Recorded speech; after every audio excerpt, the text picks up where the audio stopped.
Time now for What's My Line, television's gayest game that is fast becoming radio's most popular panel show. What's My Line? Now transcribed, let's meet our award-winning What's My Line panel. First, the popular columnist whose voice of Broadway appears in the New York Journal-American and papers coast to coast, Miss Dorothy Kilgallen. Thank you. And on my left, the brilliant and charming young humorist who has his own television show, and a very successful one, on another network, Monday nights, Mr. Steve Allen. Thank you, Dorothy. And on my left, the lovely and talented star of radio, stage, television, Greyhound buses. motion pictures, bar mitzvahs, what have you, Arlene Francis. Thank you, Steve Allen. And on my left, one of the original Happiness Boys, Hal Dimples Block. Thank you, Happy. And on my left, there's a man who's doing a new traffic show for Milton Berle called What's My Fine? John Dimples Daly. Thank you. Good evening, ladies and gentlemen, and welcome to What's My Line. This is a game in which our panel attempts to guess the occupations of people from all walks of life. And tonight, some of these good people have come to visit us, brought with them their occupations, and we very much hope that they'll give the panel some trouble and give our guests some prizes. We'll also have a famous guest challenger before the panel a bit later in the program. But now to start things rolling, it's time for the experts to meet our first challenger, whose job they have got to spot. Now that you're up at the microphone, sir, will you please tell us your name? George Robert McAlpine, Well, Mr. McAlpine, where are you from? Oklahoma City. Oklahoma City. Well, good. You've come a long way. Will you take one more small journey and walk down in front of the panel, and we'll ask Miss Dorothy Kilgallen to give our radio listeners a thumbnail description of Mr. George R. McAlpine of Oklahoma City. Well, Mr. McAlpine looks like a big man out from the West where men are men. He's tall, I should say well over 6 feet, maybe 6 feet 2 or 3. And he's wearing a dark blue suit with a faint red and white stripe in it, a tie that harmonizes exactly with a small pattern, white shirt, some sort of little insignia that unfortunately I can't read in his lapel, and a yellow pencil with an eraser sticking out of his breast pocket. Will you bring the pencil and the eraser right over here, Mr. McAlpine, please? We may need both of them. And sit right down next to me, if you will. Find out if he plays canasta. That's why the eraser may be there. But, Mr. McAlpine, on the basis of this brief acquaintanceship which the panel has with you, we always give them at this point one free guess as to what your line may be. We'll begin the free guesses with Miss Kilgallen. I think he's a sheriff. A sheriff. Mr. Allen. I think he's a pool shark. A pool shark. Miss Francis. I think he makes derricks.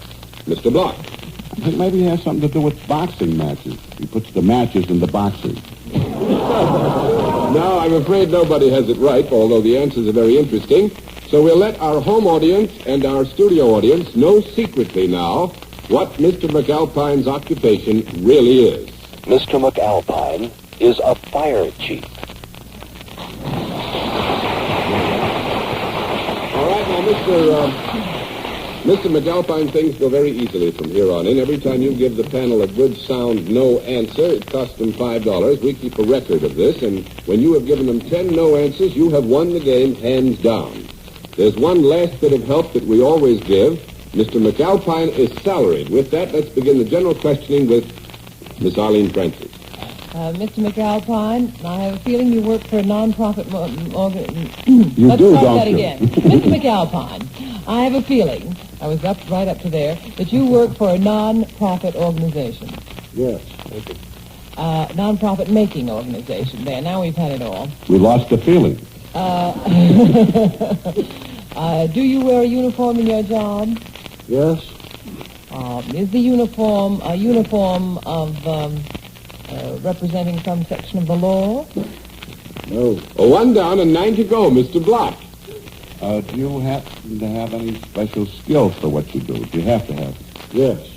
Do you have to have any schooling to attain that skill? Yes. Does it require university training? No. 2 down and 8 to go. Miss Kilgallen. Does it require schooling at a special technical school pertaining to your particular job? Yes. Yes, I don't want to mislead you. I mean, this is a very exact science in our complicated modern civilization, and there is a degree of schooling necessary, certainly, to reach the preeminence that Mr. McAlpine has reached. Well, we've lost the question again. Yes, you lost me, too. Is this government, or is this non-profit-making organization that you work for something other than the federal government? Yes. But it is a type of government? Yes. Is it, by any chance, something to do with the state of Oklahoma? No. That's 3 down and 7 to go. Mr. Allen. Do you come into contact equally with men and women? Yes.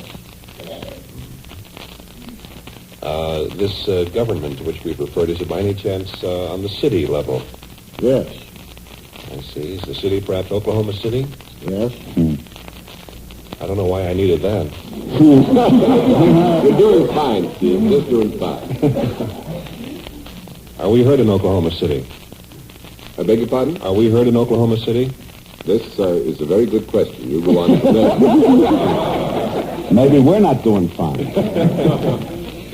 Do you perhaps inspect anything? I think we all should, you know.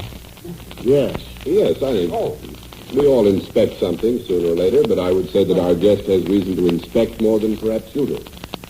Oh, you'd be surprised.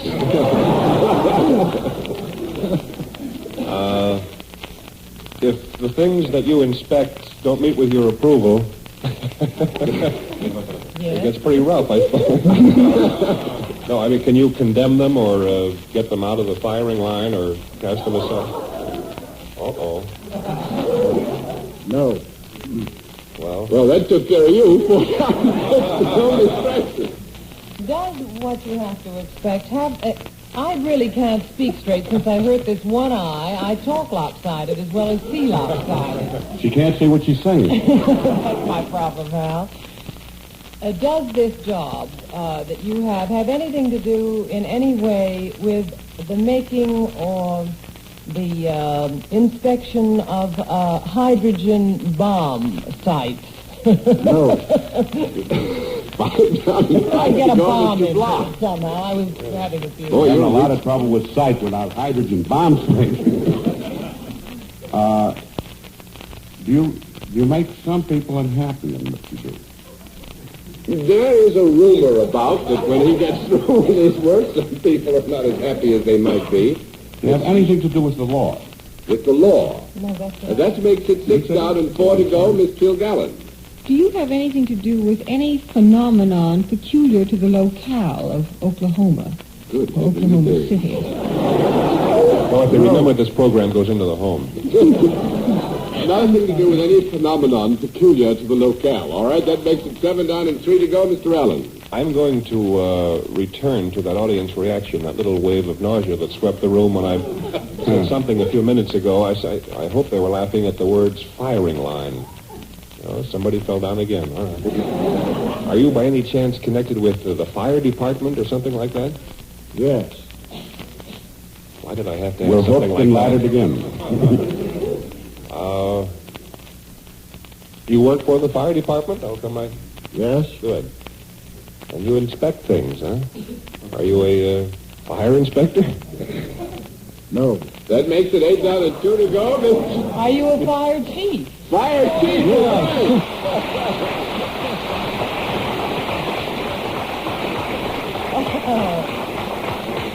Well, Mr. McAlpine, I must say that you've got them tied up in knots. You've done very well. Tied up, he got us burned up. They got you burned up is right.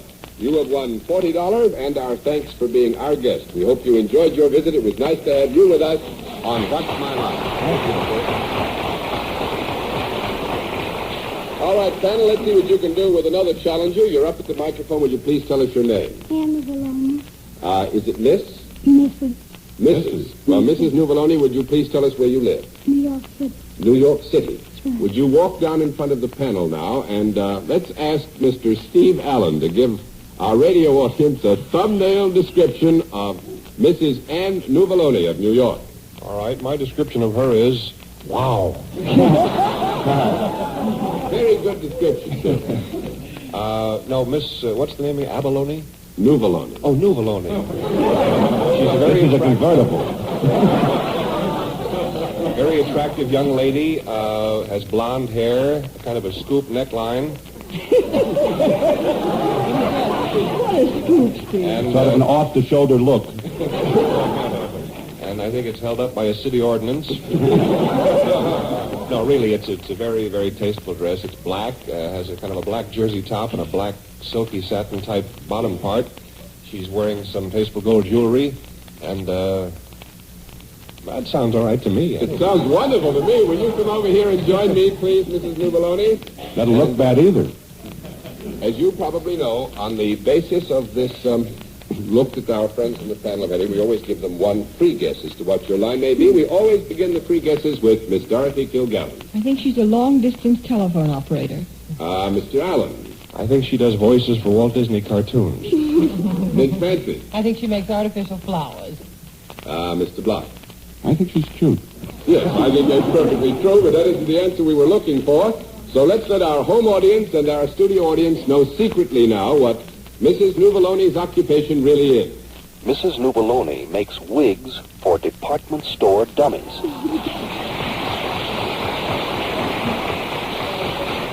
This is going to give the panel a bit of trouble, I think. You know, Mrs. Nuvolone, I think what the rules are. Every no answer costs the panel $5. 10 of these no's, you've won the game, and there's always one last bit of help.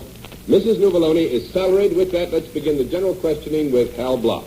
Do you deal in a product, Miss Giovanni? Yes. Is this product ever used indoors? Yes. Is it ever used outside the home? No. Is it ever used outside the home? No. We'll have a small conference. I love these conferences. First time I ever wanted to be John Daly. We've had a committee meeting, and we don't want to mislead you, so we will give you a yes answer to the question, is it used outside the home? Could this ever be worn? Yes. Well, if I wore it, would it be visible to... Let's wait till I finish the sentence. Would it be visible to the people that... Yes. Is it worn above the waist? Yes. Is it ever worn above the neck? Yes. If I wore it and checked it at the store club, would it be a sort of a sensation? If you wore it and checked it at the store club, yes, it would be a sensation. Well, But I can't think of anything that would suit you better than this. Wait till you find out what it is. I'm beginning to think. Were any of these ever worn during an Easter parade on Fifth Avenue? No. That is not what we're after. That's one down and 9 to go, Miss Kilgallen. Would it be considered unusual, if appropriate, for Hal to wear this particular thing? Yes. I don't like the appropriate. Well, John indicated that it might be just what you needed. Is this something that would be unusual for any man to wear? Yes. Would it be more usual for a four-footed friend to wear this? No. 2 down and 8 to go, Mr. Allen. You know what I was thinking of. Yes. Is it I do too. Is it then worn exclusively or close to it by human beings? No. 3 down and 7 to go, Miss Francis. It's not worn by human beings, and it's not worn by four-footed friends. No. What about 4-footed enemies? Is it worn by two-footed animals? No. That makes it 4 down and What 6 to animals go, do have Mr. 2 Block. feet? Who else is there? The bird It isn't- family, maybe. Isn't worn by two. Isn't worn by 4. Isn't worn by humans. Not by animals. Do we have a concept? You may have 30 seconds for a The comment. fish. Oh. Fish. What's worn by fish? The fish net. Fish nets. That's doing business on a small Worn above the scale. neck of- Do you have any idea? Well, now, they wouldn't rule out babies. Babies are humans. Someone did say humans, didn't you? Yes, so no.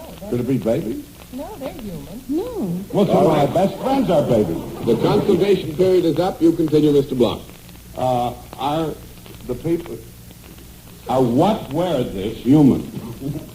No. 5 down and 5 to go, Miss Kilgallen. Is this worn by something living? No. 6 down and 4 to go. Oh, I'm mad now. Is it worn by something not living? Very good, yes. Is it worn by something that has always been more or less inanimate? Is differentiated from something that just, left us? Is it worn by a piece of machinery, perhaps, of some kind? Piece of machinery, did you say? We'll now flip the rest of the card. Oh, I'm trying. Mrs. Nuvoloni wins by default. She makes wigs for department store dummies.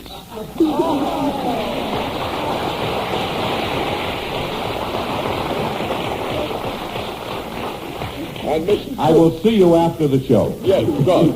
Mrs. Nuvoloni, you won the full prize of $50, and our thanks for being our guest. We hope you enjoyed your visit. It was nice to have you in What's My Line. Good night. Very good to see you. And now we come to the special feature of our program, the appearance of our mystery celebrity. And since my friends on the panel would recognize our guest on sight, we have, as usual, provided them with blindfolds for this special test of personality identification. In this particular case, it's not so much what's my line as who is it. And are those blindfolds all in place, panel? Yes, sir. Good. Will you come out, mystery challenger, and please join me here. Tonight's guest is the glamorous motion picture star, Miss Deborah Carr. Tonight's guest is Miss Deborah Carr. All right. As you know, panel, in the case of our mystery challenger, we dispense with preliminaries, get right down to the general questioning, which we will begin with Miss Dorothy Kilgallen. Are you in the entertainment world? Well, I am. Ha-ha! Would you be the type of entertainer who appears before the public rather than one behind the scenes? I don't know what you mean by that, but I suppose so. Do you ever appear on the stage? Yes, I do. Have you ever been in motion pictures? Yes, I have for my sins. Are you under 40? Oh. Yes, I am. Are you what might ever be termed a leading woman? Yes, I am. Where are you leading? I wish I knew. Do you do anything besides act? Oh. What do you have specifically in mind, Miss Kilgallen? Well, any other little turn, such as comedy routines or singing or dancing? Oh, nothing like that at all, no. That's 1 down and 9 to go, Mr. Allen. Are you in motion pictures? Yes, I am. Are you in motion? Tonight, yes.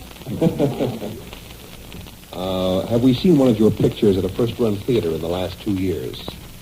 Certainly. No offense. Are you Irish? Well, now, what would you think? I would think yes. But we have some very sneaky guests sometimes. No, I'm not. That makes it 2 down and 8. Speak of the devil. All right, Miss Francis. Well, that is our sneaky guest, born in another country, born in a country other than America. I was. Was Steve reasonably near to it when he said Irish? Could you possibly be English? In the manner of speaking now.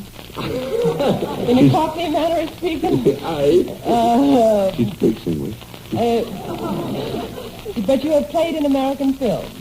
Yes, I have. And have you ever been in the American theater? No. That makes it 3 down and 7 to go, Mr. Block. Are you under contract to an American film company? Yes, I am.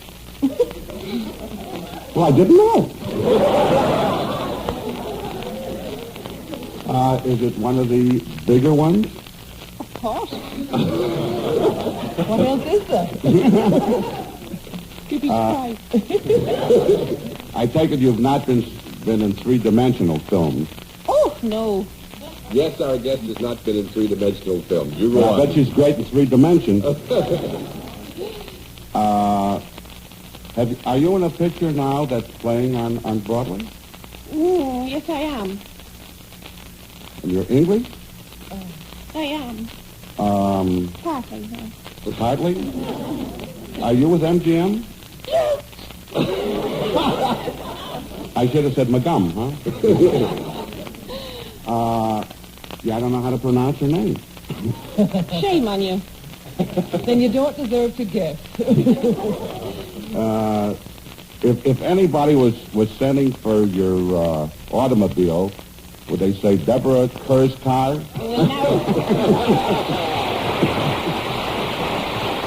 Very good, huh?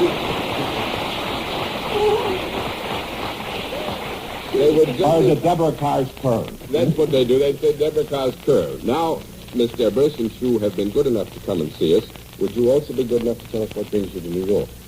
Well, I was to have come for the preview, Metro's preview of Above and Beyond, but unfortunately I couldn't make it on time. And so I've come to do some radio. And here I am. Well, I must say that Metro was the loser, but we gained very, very handsomely as a result. It's awfully nice to have you with us. We hope that next time you come to New York, we will have a chance to see you again. Thank you very much for Thank being you our very guest much, in What's My Life. Awfully nice.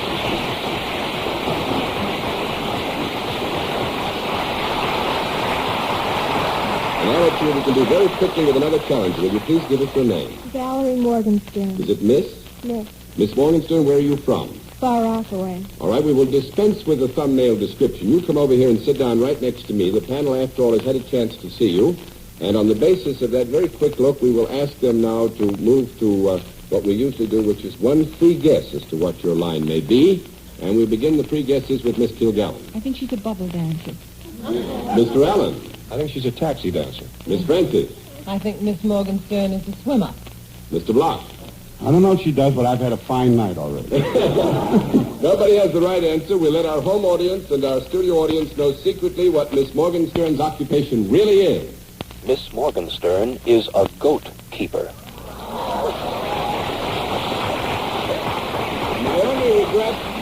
My only regret is we don't have more time. You have about a minute and a half, panel. We'll give you the usual last bit of help. You understand the rules, Miss Morgenstern. Miss Morgenstern is salaried. With that, we'll begin the general questioning with Steve Allen.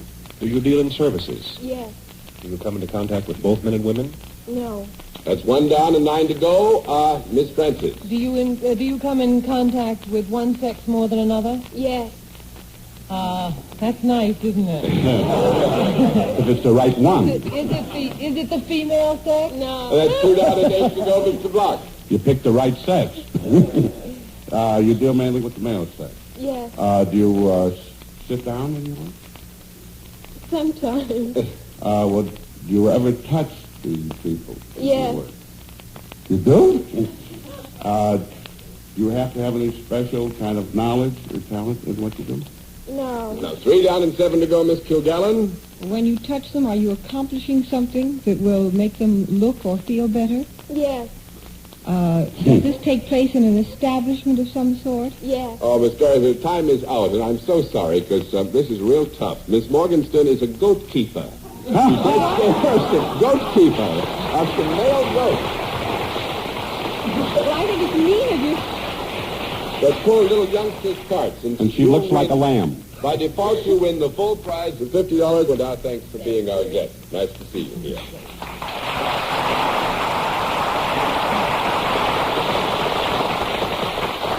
And now, if you'd like to appear on What's My Line and try to puzzle our panel with your occupation, simply send us your picture. Any small snapshot will do.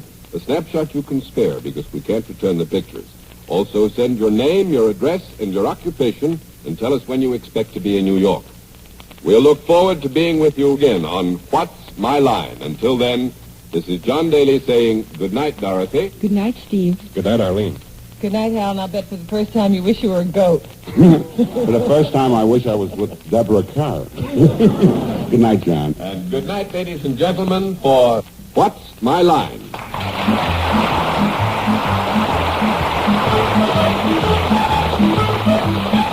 What's My Line is a presentation of the United States Armed Forces Radio Service.